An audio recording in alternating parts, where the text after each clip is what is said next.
Last week I did a video about how to make moon water, how to collect it and what to use it for. This week I'm doing the same video on solar water. So it'll be the same kind of thing, how to collect it and what you can use solar water for in your practice. But before I dive into that, hi, I'm Sandra from mysterywitchschool.com. If you're new to the channel and you want to learn Wicca or Witchcraft, hit the subscribe button and the notification bell so that you don't miss any videos. And if you do want help with knowing how to structure your learning in Wicca, do download the free video, How to Start Your Witchcraft Practice. The link to that is in the description field below the video. And if you're after any kind of witchy merchandise, do check out the Mystical Witch store. The link to that is in the description field below this video as well. I have to tell you guys these things are there, otherwise you won't know they're there and be able to take advantage of them. So, solar water is probably not as common as moon water.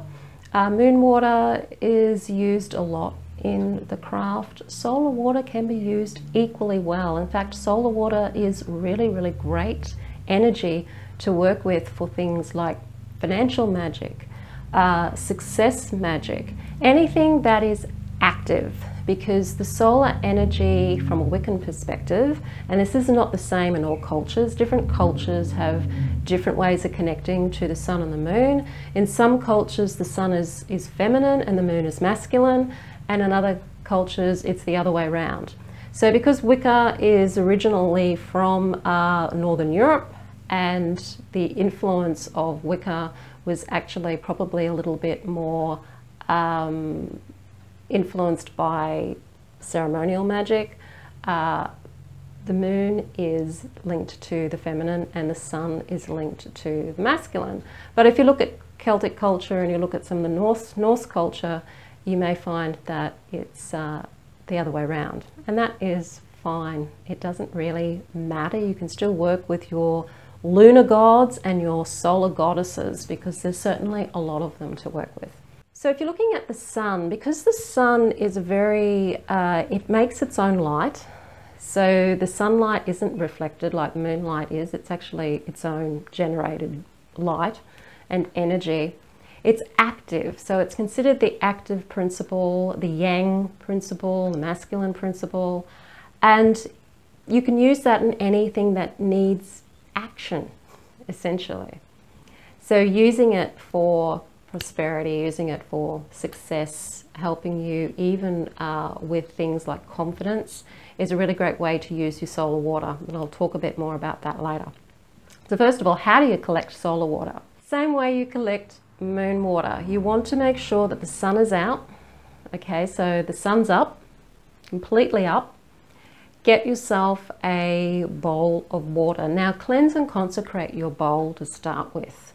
It doesn't have to be of any particular color or even necessarily of any particular, it hasn't have to be made of anything in particular. Just something that you can collect the water in. If you're going to drink the water, make sure that it is drinkable water. So it's either purified water, or it's water from your tap, but make sure that it is drinkable. Put the water and have it sitting under the sunlight.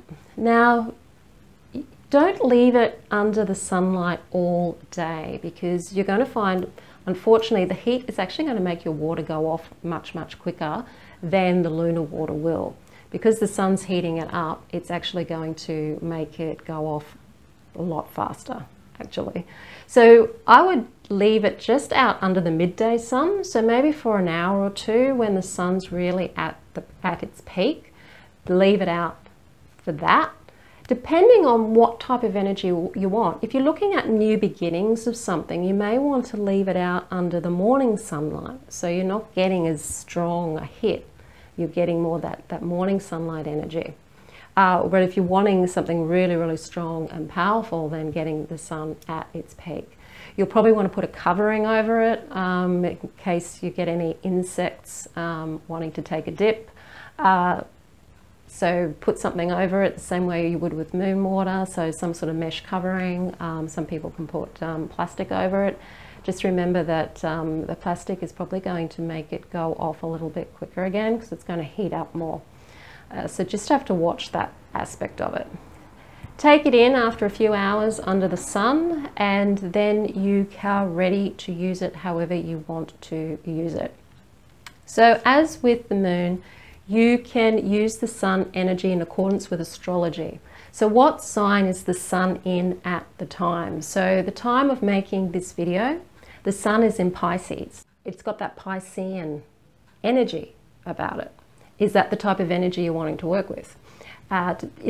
It's going to influence the energy a little bit. It's not going to be maybe huge, but it's certainly going to influence. You always have to understand that astrology is going to influence everything that you do. It may only be very, very slight, but you can take advantage of this. So if you're wanting to do, if you're really looking at working with business, for example, and you're really wanting to really build your business, then you might want to look at doing some solar water when the sun is in Taurus or Virgo or Capricorn, and working with those earth sign energies. Even if you have to leave your big spell until that time of the year, it's worth doing because you're really capturing that extra energy astrologically.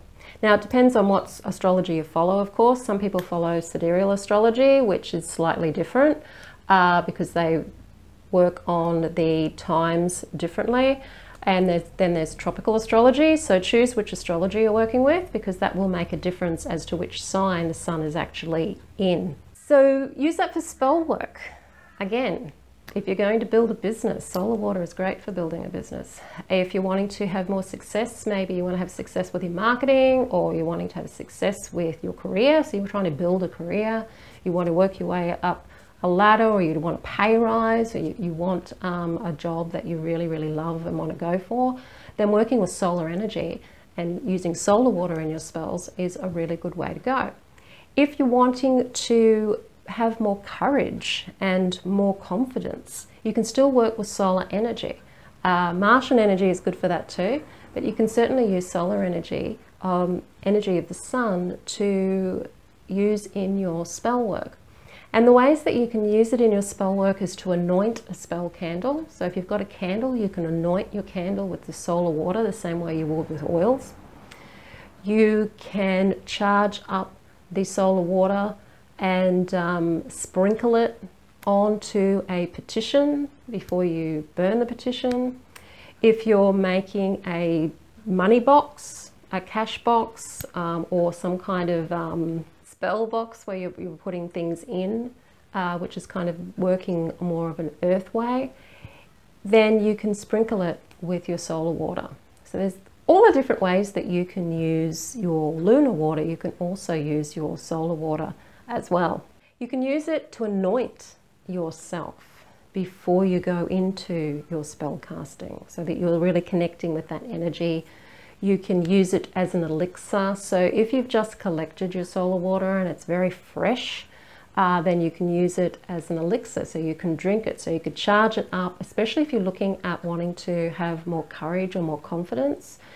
Drinking it is a good way to do that.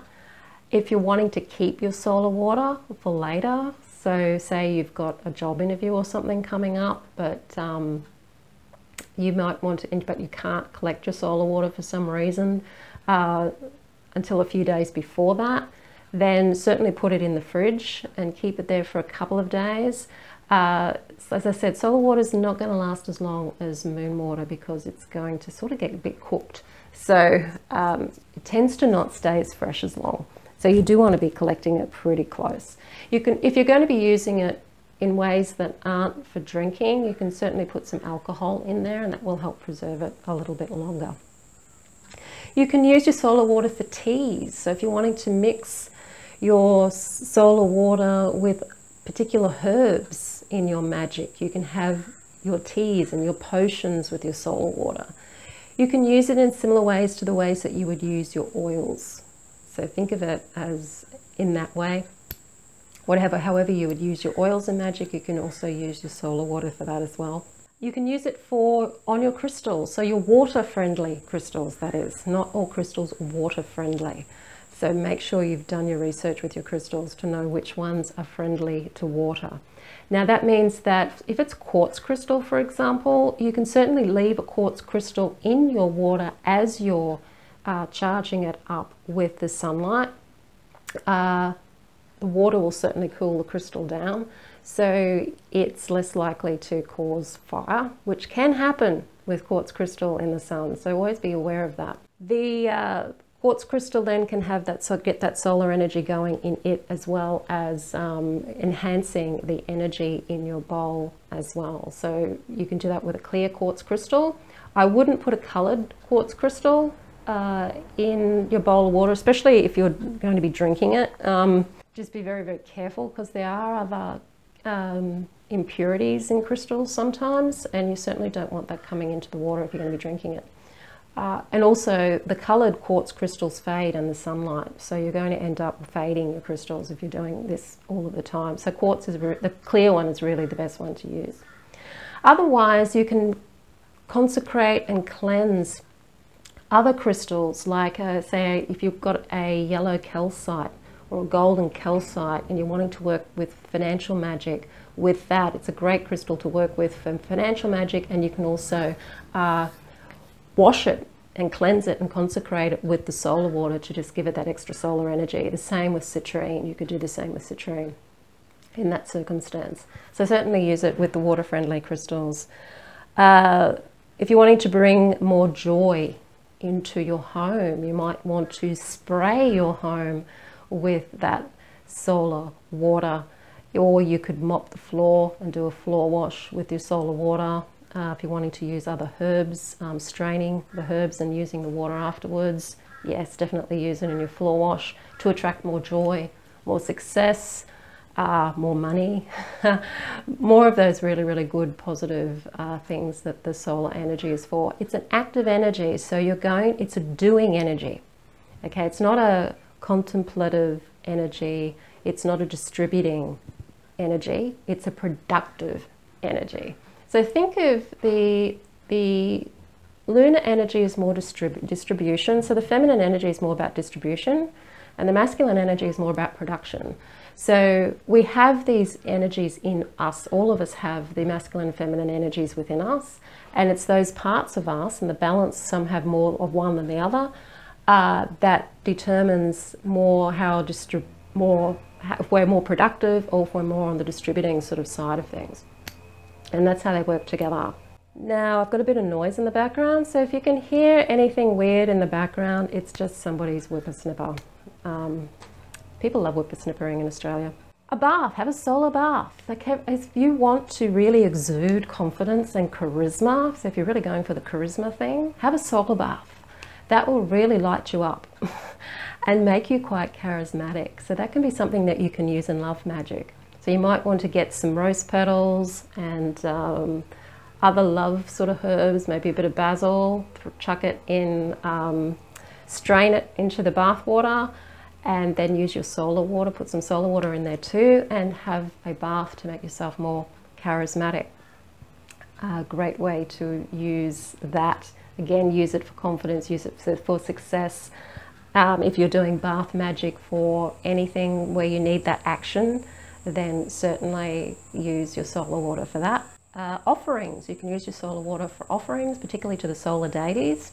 And consecrating your tools, so the tools like your wand and your athame, if you're wanting to consecrate them, use the solar water for that, and you can use your lunar water for consecrating your pentacle and your cup. So that way then you're getting the masculine energies on the masculine tools and the feminine energies on the feminine tools. Next is watering your garden. So you might want to use it to help water your garden and give that a little bit more of a solar oomph as well. So you're really looking at solar energy for prosperity, success, protection, joy, and healing too. Solar energy is great for healing. It's sitting out in the sun is good for healing. It helps really. Not only does it help you with absorbing and utilizing more of that energy to work with vitamin D, which is great for your immune system. It's just healing. It feels good. That warmth of the sun feels good. So it's certainly use it for healing. So that's your solar water. Have fun. There's a lot of noise going on in the background, so I will stop this video now. If you do want to download that free video, if you do want to go and have a look at the Mystical Witch store, the links to those are in the description field below this video. If you like the video, hit the like button, share it with your friends, and don't forget to subscribe. I'm Sandra from Mystery Witch School. Blessed be.